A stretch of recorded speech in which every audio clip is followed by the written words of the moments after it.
Hey, this is a band-assisted thoracic rotation drill, so it can be great when we need a little extra force to open up thoracic rotation. Hardest part of the technique is the setup.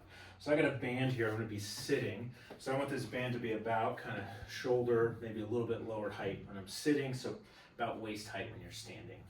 The setup is I'm gonna get this behind me, and then I'm gonna put it on like a backpack strap.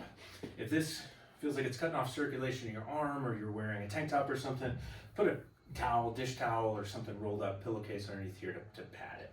But otherwise, I got that on like a backpack strap, and it's coming around behind me. And then I can kind of get this here. I'm gonna sit, and that might actually be a touch high. I'm gonna leave it for now. We can play with the height. And I'm gonna come out so this has some tension. I'm just gonna cross my arms. This is then, I'm gonna then slowly allow this to pull me into a turn until you feel a stretch. In the stretch, you're gonna take a deep breath in through your nose, and then exhale through mouth or nose, and often as you exhale, you can go a little further.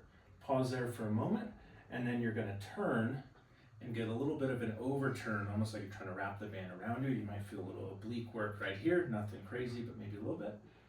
And then we're gonna come through. Inhale, exhale.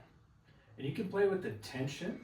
As you go, you might feel like you could use a little more tension to get a little deeper, so I would go a little further out. Or if it's really whipping you, then you might go a little bit less tension. And like I said, you can play with the height if this top one is kind of getting in the neck a little bit. But I want to go nice and slow and controlled, using my breathing to kind of relax into it, and then I actively pull out of it, and then come back here. Why we're sitting is this tends to tie up the low back, because I don't want to just get low back rotation. So even maybe a light brace of the core, so like my belly button, my abdomen is roughly, it's turning a little bit, but still roughly forward. So that way I'm really getting mid and upper back rotation. If we do this standing, a lot of times the low back will take over. So sitting, the exact height isn't critical. You can go on a lifting bench if you're in the gym and hook this to a squat rack. If you can sit a little lower if you want to, that's totally fine. The half kneeling position would be all right, but we want at least one leg in some hip flexions. That way it's your thoracic spine, not your low back. So this one might feel tight, but it should feel kind of nice to work through there, especially if you're incorporating that breathing.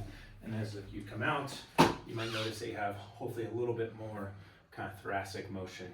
And then I would spin this around and do the other side. So we're gonna do both sides on this one.